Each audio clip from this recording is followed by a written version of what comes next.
Hello folks, I'm L.A. Little and this is your daily Neo-TA wrap.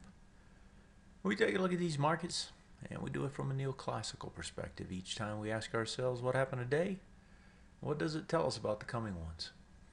I do this show 4 times a week, Monday through Thursday. It's broadcast at or before 10 o'clock Eastern Time. Archived on YouTube, it's under the channel L.A. Little. You can subscribe to it. You know, it's kind of a nice deal. If you pop over there, you know, if I pop in here on the site, pop over to the to that site, you can see here, you know, you've got plenty of opportunities to watch all the videos. You can subscribe to the site, and I believe that's well, actually, I'm viewing it as me, so I don't see it, but there's a subscription here that you can subscribe to. You get updates anytime a video comes out. There's plenty of them. I do a couple a day usually, this show and the one in the morning.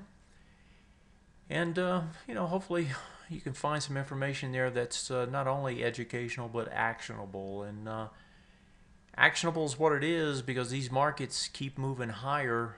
Today we saw a continuation of what we have seen.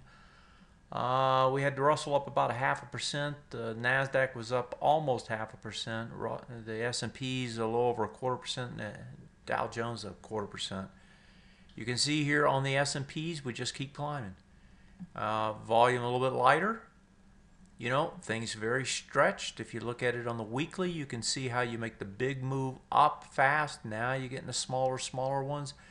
Usually you get some sort of a consolidation or a pullback, and then you try to start the next leg. I suspect that is what's coming, but as we've talked about before, I don't see anything here that tells us it's time. In other words, you got a new high.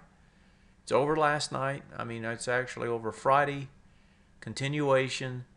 There's nothing here to tell me this thing's coming back yet. If I look at the Dow, it's the same situation. Yeah, just climbing barely, volume's light, but it keeps climbing. And the good thing about it is those things that were levitating now are pushing right back up to the top. I'm looking at the NASDAQ. That top was 46.5419. We got just underneath it, closed at 51.62. It's going to attack it tomorrow. NDX actually attacked it today. That top on the NDX was 41.7936. We got over that just barely. We closed underneath it. So you've actually got a test failure of that high. But given the setup here, it looks to me, and given the volumes, it looks to me like it is going to test it again tomorrow. Russell actually gets over the high, stays over the high, was the leader today, has less volume, but it's going to attack the next high, and that next high is 1183.85. Russell has another ABCD structure in place now. And, you know, folks, these structures, we've talked about them, they just keep forming and fulfilling. The next one here projects quite a bit higher on the Russell. We'll see if that one can actually stretch up and get over this swing point high. That's the key mark next, and it's just a few points away. I suspect the Russell's going to try to reach up there. If it can get over it, stay over it, you know, this thing can start stretching. And then that would be the rotation back to the technology sector. If we look elsewhere and try to get a sense of, okay, is this really going to move higher or not? You know, the next best place to look is the sectors. And I want to spend just a little bit more time here than I do typically because, you know, these are really not showing any kind of a pullback yet. IBB had pulled back, starting to push back up again. IYT pressing new highs day after day after day. The SOX, remember this had gone like the NDX, had gone sideways, trying to push back up to test the top again, still consolidating after 7 days. XLB, this was a rotation play, and yes, it's coming right back up to test the highs. And that's despite the horrible volume flows that you see here. 48.80, 48.80 was the high today, closes at 77. It's going to test it one more time tomorrow and see if it can break out. Now, if it does, this one here has an ABCD structure, right? And that's the sort of thing that, if these start fulfilling, they can take us quite a bit higher. I mean, that would take it back over the highs, folks. So I don't see anything as I glance through these. The only one that was particularly weak today was the XLE on dollar strength. Gets over the highs, back underneath it, but you know what? It had more volume. It's probably going to try it again. XLF, new highs. XLI, new highs. XLK, pushing up to test new highs. Right, it's right at it. And then we go to the safety sectors, and boy, they don't look safe. They look dangerous. They just keep rising too. XLP makes new highs. XLU is going after the highs. And if we glance over at the XLV, it's also at the highs after consolidating, going to try to break higher. And even the laggard XLY is trying to do the same. So I don't see anything in any of the sectors or the indexes to tell us it's time to pull back, despite the fact that it looks like it should. And these strong markets, when they get going like this, they can continue, and so far that's exactly what this one is doing. There's really nothing here different than what we've talked about for the last 2 weeks. We've had if you remember, we've had 2 opportunities for this market to come back in some. And in both cases, it didn't. And I can pull the S&P back up here and we can review it one more time, especially for those of you who are new. We had a 2-bar reversal here. We had another one here. This one, nothing doing, went straight up. This one got 1-day pullback and now we're back up. So as you can see, there's been nothing over this 3 weeks, now going on 4-week stretch to tell us that these markets are going to pull back. So, in a nutshell, that's what it looks like. If I look at the world markets, they're not much different than they have been. And if I look over at the OX markets, the only thing that's concerning here is the same thing that has been concerning, and that is this dollar going to make another fast move higher? Today the dollar was trying to pull back and then reversed and started shooting back up on some volume. If I look at the oil market, this one can't go anywhere. If this one collapses farther, that could be an issue. But, over the long run, it's actually good. Short run, it's kind of tough. Let's see what UNL, UNG did today. I didn't notice. Yep, they came off those highs. And that was a good sell by one of the members who's been trading that. That's a really nice trade he's got going there. I saw the bonds came back in. Now, the bonds actually did a takeaway bar of Friday, so these bonds are going to try to test lower. And so that's the bonds. If I look at silver and gold, a higher dollar means these things are going to get hit. Silver gets hit, so does gold. And if you walk over and look at some of those currencies, the yen can't lift. The FXE actually was lifting today, but then there was some news and this actually was pretty interesting news. So, the ECB wants to buy a certain amount of, something like $1 trillion worth of euros. I mean, not euros, but bonds. And so, one of the things that happened today was the ECB reported that it closed like $2.6 billion worth of covered bonds the prior week.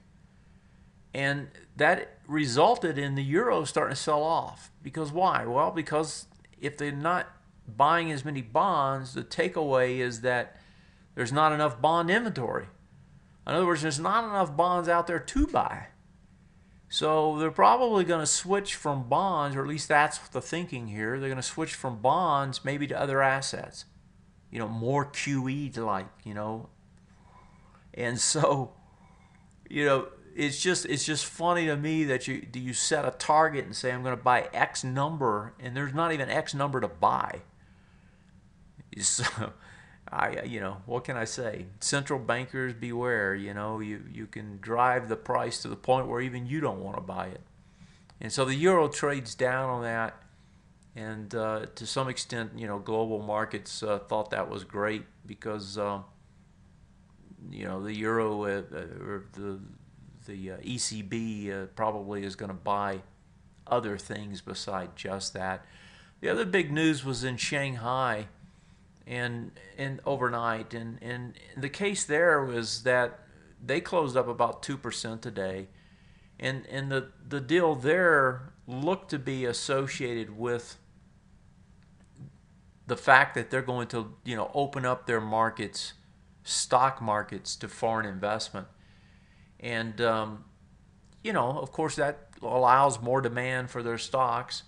They also approved something like $113 billion infrastructure, I saw. So, when you look at China, they're not doing the QE thing, so to speak. They just keep doing the fiscal thing.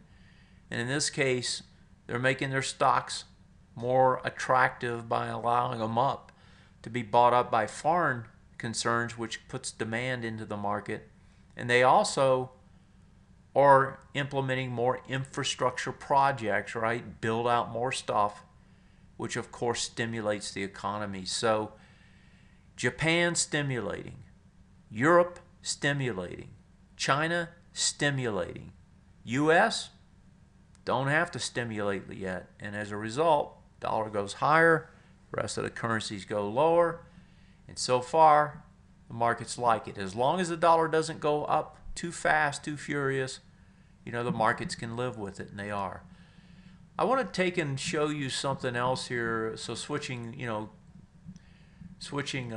to another thought process.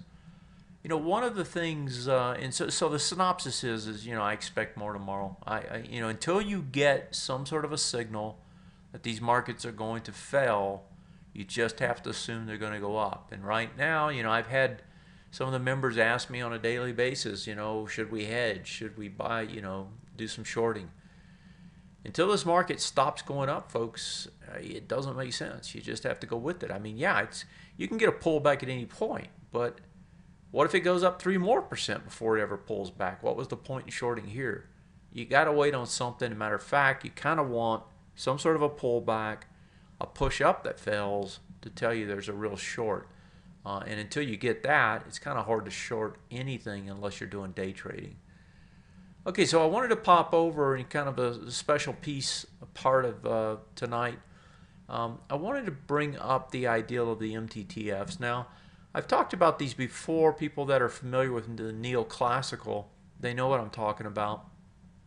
And that is that, and actually it'd probably be easier to pop it over here and do it from here.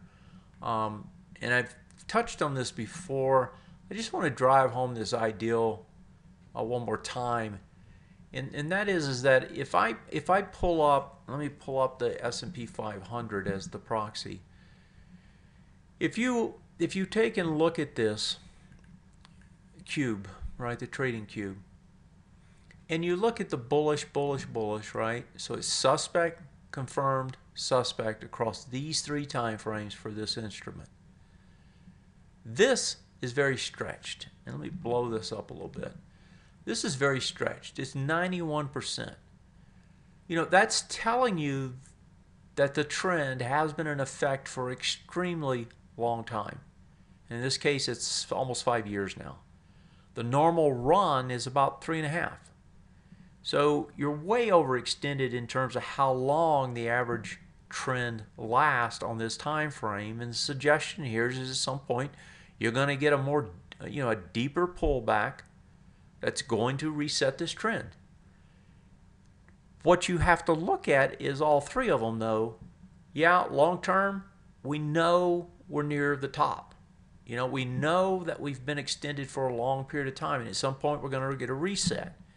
We know that. We also knew about a month ago the same was true here because this was 90%. Now look at it. It's 0.1 bullish. And if you look at the short-term trend, it's 0.8. Those numbers are the cumulative MTTF. So what's the mean time to failure probability, cumulative, of this failing on the very next bar? That's what this number is. So there's like an 8% chance right now of failing, on the very next bar. It's just probably not going to happen. And the same thing with the intermediate term trend. Now this is weekly, this is daily. If I pop this up and look at it, pull this down so you can see it, we're 7 bars into the move. In other words, we transitioned to bullish 7 bars ago. If we look down and say, okay, where would it be, a coin flip is 26 bars. Where is it extended? About 70. So that'd be 39 bars. We're on bar 7. 39 bars is another 32. 32 divided by 5 is what? 6? You can go 6 more weeks before you get extended on this time frame. And then take that concept and push it over here. How many weeks can you go here? Well, it's about 38, 39 here as well. 39, we're on 1. That's 38 more. 38 more weeks. That's a long time. That's, 9.5 months. In other words, we could go to summer next year and still not be extended on the intermediate term time frame. These resets are important because they give the market new life, new breath. Now, it doesn't mean that it's going to go that far. It just says that, before I get to the point where things are really kind of getting nosebleed in terms of how long this trend has, lasted, I can go a long time. And so MTTFs, if you look at it from that perspective, these guys are telling us it's a kind of a new lease on life here. Even though this is extremely extended, it moves much more slowly. It's a monthly. And with these being so fresh in terms of being bullish, we certainly can go for a while. And if you think about the calendar and the fact that it's November, we could easily go higher through the end of the year into the first quarter. And so when you think about it from that perspective, it really kind of changes the way you look at how this market has moved and continues to move to the upside. Folks, I'm L.A. Little. This is and it was your daily NeoTA wrap. Tell a friend, tell two, help us help you. I'm going to leave it at that. I'll catch you next time. Take care. Good night.